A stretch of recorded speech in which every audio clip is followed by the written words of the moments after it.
Isa ito sa mga namimiss kong kainin sa mga fast food restaurants or yung simple dun sa mga food carts na o-orderin mo, di ba? Pagka nasa kalagitnaan ka ng pamimili o pag-shopping, pagpapabudol, and then you want a quick and comforting meal, this is deep fried wontons with, pabonggahin natin, fried rice and homemade sauce. Napakadaling gawin.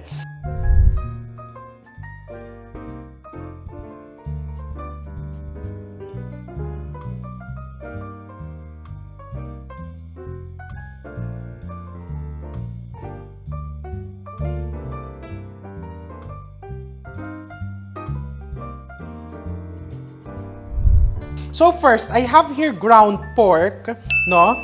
Ground pork, you can also use beef, you can also use chicken, and lagyan mo lang ng chopped mushrooms.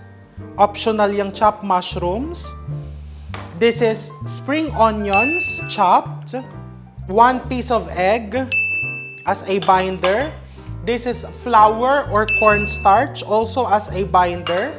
And I'm putting Good Life oyster sauce, pampalinamnam. This is black pepper, sugar. Sugar will work as a flavor enhancer. And fine salt. So yan, pag halu-haluin mo lang, pwede mo din i-mixer to. Halimbawa, marami nang umu-order sa'yo, bongga, di ba? Bongga agad. May pa-order. But this one, I'm just mixing by hand. Until well combined. Ilabas mo ang stress mo dyan sa giniling. Di ba? Ang pressure. Huwag kang ma-pressure sa buhay. Ilagay mo dyan sa wonton para ma-bind together. Pwede mo din gawing lumpia to. Pero basically, ito is parang lumpia lang, no? Pero sa wonton wrapper natin, ilalagay.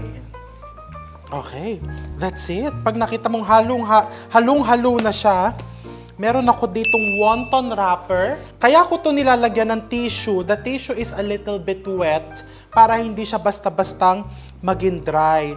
And meron ako ditong pan. Pwede mo kasing gawin to in advance. Pwede mo din siyang ibenta ng frozen. Okay? So, ang gawin ko, maghuhugas pala muna ako ng kamay. Teka lang.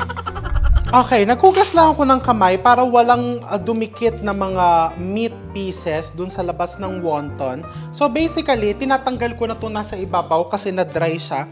Lalagyan mo lang siya sa gitna ng meat mixture mo, not too much. This is very delicious kasi walang extender. And then, isisil mo lang siya sa ibabaw. Ganyan lang ako, hindi ako nagpapaka-stress. Basta ayan, sinisil ko lang ng ganun. Kasi i-deep fry ko naman siya. And then that's it. Meron lang ako ditong egg wash para siguradong sumara yung ibabaw. Eh well, kung gusto mo naman pabonggahin pa yung pagsasara ng wonton, why not? Pero ako ganyan lang. Fino-fold ko lang sa ibabaw na ganyan. Egg wash and then you seal. I-seal mo lang yung ibabaw na ganyan. See? Remember ha, kailangan takpan mo ng konting ganyan kasi otherwise, magdadry yan. Pagka nag-dry, magka-crack naman yung iyong wonton wrapper. So you can do this in advance if you plan to fry it or to cook it within the day or the following day, pwedeng ilagay mo na lang yan sa ref. If you plan to cook it the following week or ibenta mo ng frozen, what you can do is you store it in the freezer. So I'm going to continue wrapping my wontons and then gagawin natin yung sauce and the fried rice next. So I'm now deep frying the wontons. As you can see, paisa-isa ko siyang nilalagay. This will be our lunch. So habang dini-deep fry ko naman yan, lulutuin ko yung sauce. Okay, so you put it one by one. Of course, when you're deep frying, baka sabihin nyo, paulit-ulit siya dyan para hindi bumabagsak yung temperature ng mantika. And do not overcrowd. Wag mo naman pupunuin yung kawali. So now, I'm going to prepare the sauce. In my sauce pot, I'm going to combine together. This is soy sauce. white vinegar, water, brown sugar, this is cornstarch, and banana ketchup. Pagsama-samahin mo lang. And then you mix it, you just dissolve.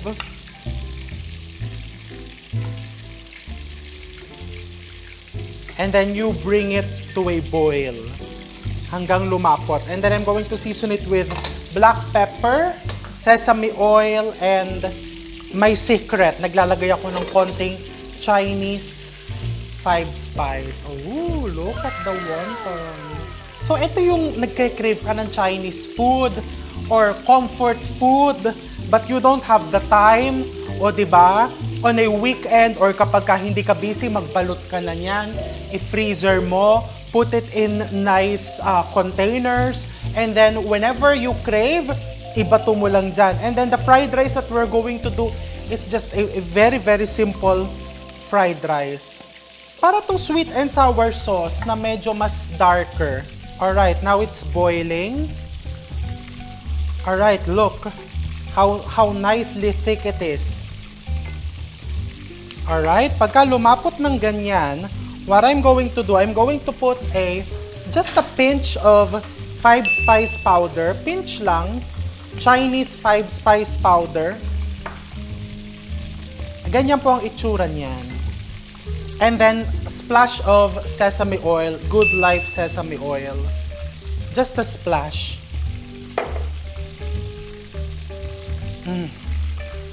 Look how nice. And titikman ko, just in case I need to put black pepper.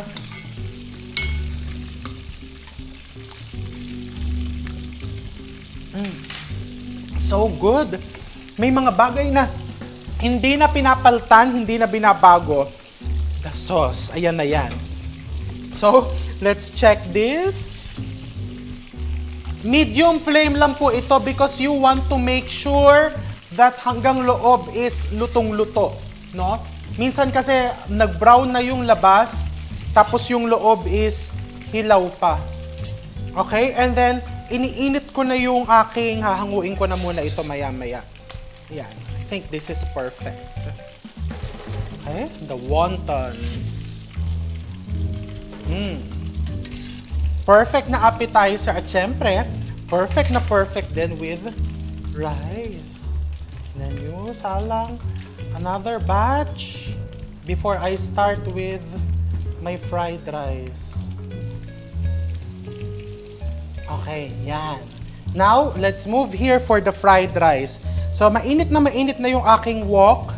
I'm just going to put some oil. Naku, sobrang init. Concert to the max to. Buksan natin itong ating exhaust. Okay? So, I'm going to put first, I have here Chinese sausage or chorizo. 3 eggs. Put the eggs.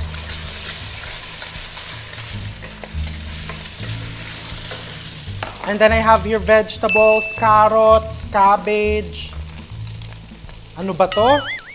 Yung spring onions. Of course, the rice. Ganyan lang. This is just inimbento fried rice. Oh, di ba? Kung gusto mong medyo yellowish yung kulay, lagyan mo ng turmeric powder. And then of course, you need to season it with some salt. And I'll put black pepper.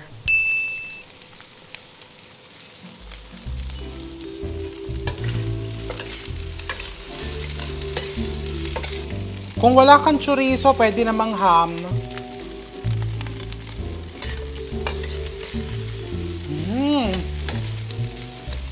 So good! So turn off the flame and then pumili tayo na medyo hindi kagandahang wonton. Tikman natin.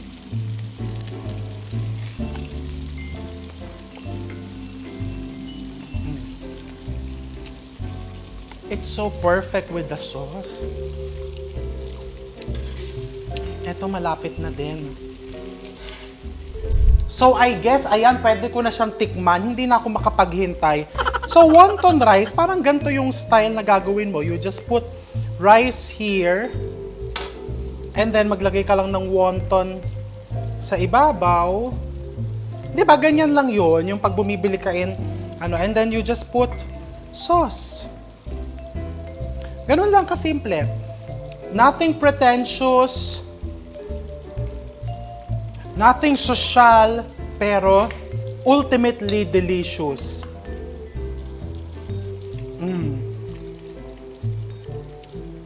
And of course, you eat it with the rice. Nahihiya naman po ako. Hahatiin ko naman po sa gitna. Baka naman sabihin nyo So, hatiin ko sa gitna.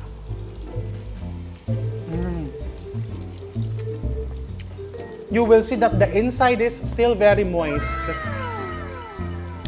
Yung inside ng wonton. I love the sauce.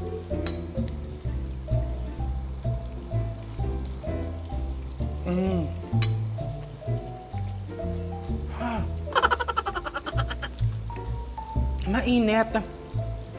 Pero okay lang. Kasi ito talaga yung kakainin mo ng pangmadalian. This is pangmadali ang happiness. Talagang masaya-masaya ka agad after each bite. Huwag ka na maghintay. Gumawa ka na.